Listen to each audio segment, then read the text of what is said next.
आज मैं आपको सुनाने जा रहा हूँ देवी माँ के दो अद्भुत और अत्यंत दुर्लभ अवतारों की कहानी, भ्रामरी देवी और शांकभरी माता। यह कथा सिर्फ शक्ति का वर्णन नहीं बल्कि माँ की उस ममता का एहसास है जो संकट में अपनी सृष्टि की रक्षा के लिए किसी भी रूप में सामने आ जाती है।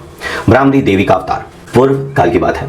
अरुण नाम का दैत्य कठोर तप करके ब्रह्मा जी को प्रसन्न कर लेता है। जब ब्रह्मा प्रकट हुए तो अरुण ने एक ऐसा वरदान मांगा कि उसका वध ना किसी पुरुष से हो, ना ही किसी स्त्री से, ना ही किसी अस्त्र शस्त्र से, और ना ही 2 या 4 पैरों वाले किसी भी प्राणी से। ब्रह्मा जी ने वरदान दे दिया और यहीं से शुरू हुआ अत्याचार का दौर। अरुण ने स्वर्ग जीत लिया, देवता भयभीत हो गए और भगवान शिव की शरण में आ पहुंचे। तभी आकाशवाणी हुई, सभी देवता माँ भगवती की आराधना करें, वहीं अरुण का अंत करेंगे।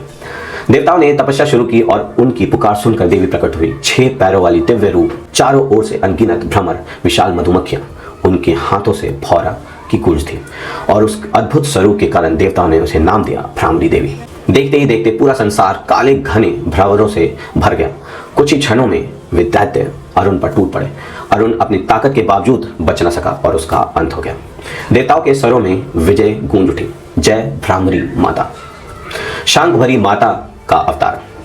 कहानी यहीं खत्म नहीं होती। एक बार पृथ्वी पर भयंकर अकाल और सूखा पड़ा। नदी झीलें सूख गई, पेड़ मुरझा गए, जीव जंतु भूख प्यास से तड़पने लगे। भक्तों ने देवी से प्रार्थना की, माता हमें बचाइए। माता ने अपने भक्तों की व्यथा कैसे देखती, उन्होंने अवतार लिया हजारों आंखों वाली देवी शताक्षी के रूप में। उनकी इस हजारों आंखों में करुणा थी और उन आंखों में 9 दिनों तक बरसते रहे आंसुओं के रूप में जल। और ये आंसू नहीं थे, जीवन का वरदान थे। धरती पर हरियाली लौट आई, वनस्पति उगाए और जीवन फिर से मुस्कुराने लगा। इन्हीं देवी ने उन्हें अपने शरीर से तरह तरह के फल, सब्जियों और शाक उत्पन्न किए, इसलिए उनका नाम मिला शांकभरी माता, यानी शाक प्रदान करने वाली माँ।